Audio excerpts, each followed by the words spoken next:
Monsignor John Kasza here from St. James Parish in Novi, Michigan.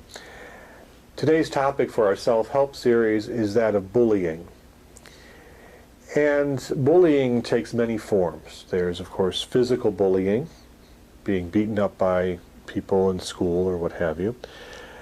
Emotional bullying, where people verbally tease you and abuse.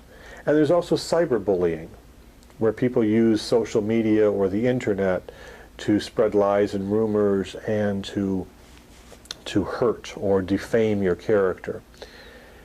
When I was growing up, there was a famous saying, "Sticks and stones may break my bones, but names will never hurt me."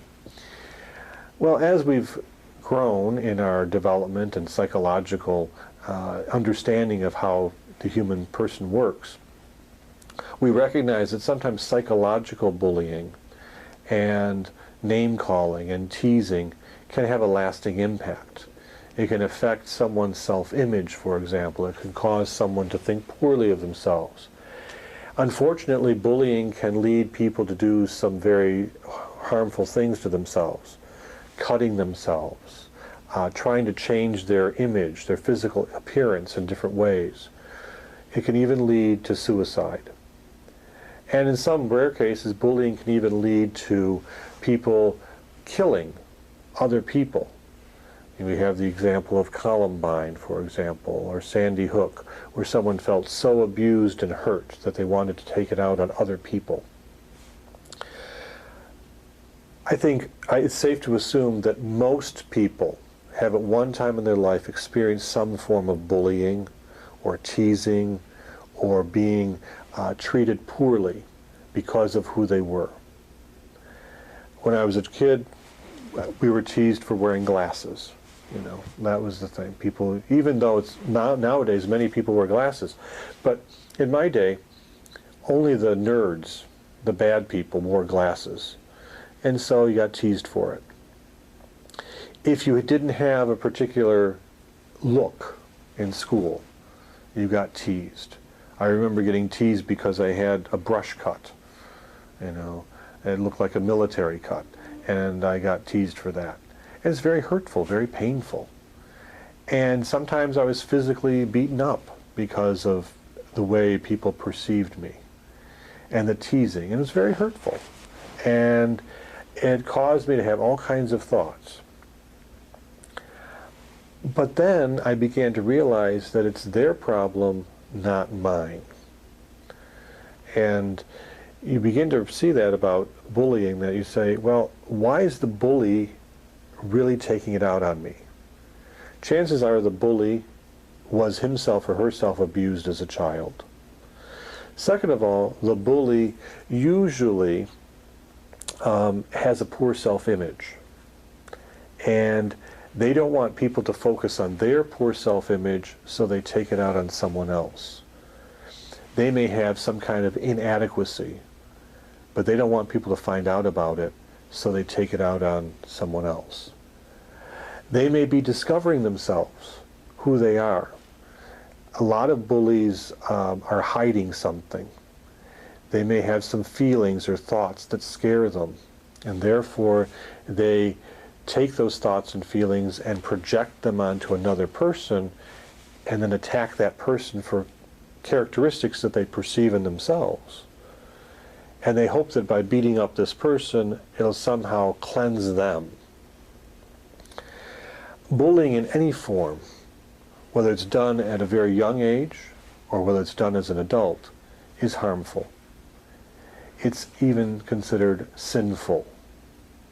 Because what you're doing is you're saying, as a bully, it's okay to lord it over someone else.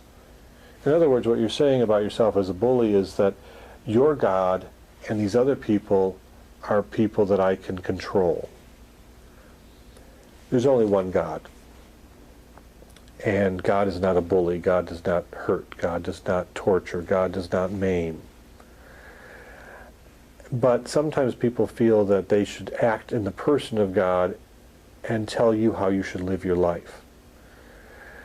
If you're a victim of bullying, the first thing to do is to really get help.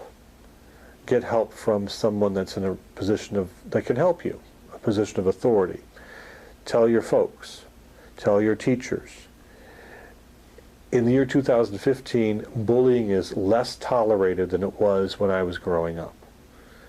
And there are many more resources, and there's much more attention drawn to bullying than there ever was when I was a kid. So if you are being bullied in any way, shape, or form, physically, emotionally, spiritually, find someone that you can trust, share with them your concern, and then get the help that's needed. Sometimes a bully just needs to be called out. Sometimes a bully needs to be put in his or her place. Sometimes a bully needs to really be shown that what they're doing is hurting not only the other person, but hurting themselves.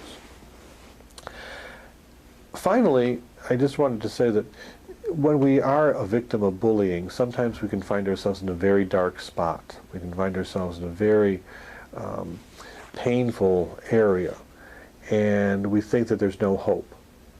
But we look to Jesus on the cross. We say, here is a man who was innocent, and he was reviled and tortured and bullied simply because he was trying to do good.